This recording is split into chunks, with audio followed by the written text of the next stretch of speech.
হনো না তুমি যেমন জায়গাটা তো আমার খালি বন্ধুরা এই যে দেখেন শিঙে একটা বোয়ালের মতো বয়লে বয়লে হিং ভেড়া কই মাশাআল্লাহ মাশাআল্লাহ বালতিতে পানি দাও এরা কিছুক্ষণ পর বক্তারপুর মার্কেটে বিক্রির জন্য উঠবো কারো দরকার থাকলে চলে আসেন গরম গরম ভেড়া কই শিং বয়লা হিংগুলো তলে কাছা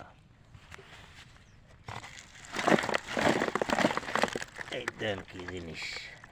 গেলাম বক্তারপুর মার্কেটে উঠবো কিছুক্ষণ পর অনেক কয়টা বাজে রে কয়টা বাজে অনেক হ্যাঁ টাইম কত 7টা 7:30 বাজে 8টা থেকে 10টার ভিতরে এগুলো মার্কেটে চালান হইব বক্তারপুর